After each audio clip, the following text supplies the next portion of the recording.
Alright, what up y'all? It's up for back for more to kick the bro, representing everyone's you and I verse. We're gonna do a video on Libra rising with Virgo in the 12th house, right? So Virgo in the 12th house would be mutable earth. Being able to adapt to other people's ways of practicality and logistics. So logistics and practicality in a dreamlike nature. So whenever you try to practicalize something and things like that, it tends to be in an illusion, a nightmare, or a dream. So to say, whenever you put things into structure and do your best to, put things in order, so like to categorize things, right, detail-wise, it tends to be in an illusionary nature. Due to Virgo being in the 12th house, it's that opposite nature. The 12th house birth Pisces, Virgo and Pisces being opposites. And with the Libra rising, being initiating, creating new ways of communicating and practicalizing, being cardinal air, the cardinal air creates a personality of an individual that wants to relate to others personally, right? So due to relating to others personally, the details behind these individuals and the actual nitty-gritty things of things like that kind of become an illusion. So like the Libra rising tends to see individuals in a certain light that's a little bit hazy sometimes, right?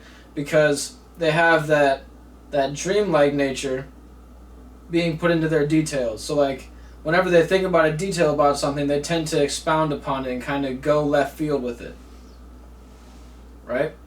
So to initiate and create a new way of relating to another person, they tend to lose that detail, like I say. And whenever they relate, that 7th house Aries being initiating, creating new ways of visions and creating and seeing and burning through reality in your relationship. So you burn through every relationship. So whenever you burn through these relationships, those details can become hazy. You see what I'm saying? Because you're moving from individual to individual to individual. Is to say that you initiate and create a new way of seeing each relationship. So like each relationship is different. It's a whole new way to relate. So Aries likes to be first, so they want to relate in a whole new way. So to say that every time there's like a little switch up in the culture of how individuals relate and go into relationships, the Libra tends to be the one to initiate that. So like to say your Libras tend to be a bit structure based, right? And they create a structure, but that structure is built due to having that home and that 4th house being very private to them, that being Capricorn. So they initiate and create a practical way about being in the home. So even in their home, they have to kind of say, okay, well, this is where my role is in the home, so I gotta play my role. You know what I mean? So that Saturnian nature with Capricorn being in that 4th house. But like I said, this is about the 12th house. And with that, you see the 4th house is also a water house, and the 12th house is a water house. So one the way that they go hand in hand, and a good segue into that is talking about that 4th house. So those private emotions are alike to those dreams and illusions. So those dreams, illusions, and nightmares are things that, okay, I see that I should have a private way of playing my role. And with that being said, I gotta play this role, but I can't look at the details of why I'm playing this role. You see what I'm saying? So like those details of why you're playing the role tend to be illusory because you want to play the correct role and fill in, initiate, and create in your personal life. So you don't really see those things. So like the dream though is to be in that relationship that you actually build up to say, okay, this is exactly what I want in an individual, and that's kind of why the Libra tends to, move around with individuals kind of quickly because they're trying to find what they actually like. You see what I mean? And another way to look at this, your chart ruler is Venus, due to Libra being at home in Venus. So with that being said as well, it makes those details things that you're not even really personally like, it's like thinking that hard and thinking that deep into those Mercury and details and like, you know, continuing to think that much isn't a good thing. You know that you should initiate and create a new way of thinking. It's like, oh, okay, this is how I used to think about it. Well, I'm not going to think about this relationship in this new way. I'm not going to think about appreciating this person in the old way. I want to create a new way. So yeah. And if you look at Virgo, like to say, let's say this could be a difficult alignment. Think about your Mercury being in this 12th house with a Virgo Mercury.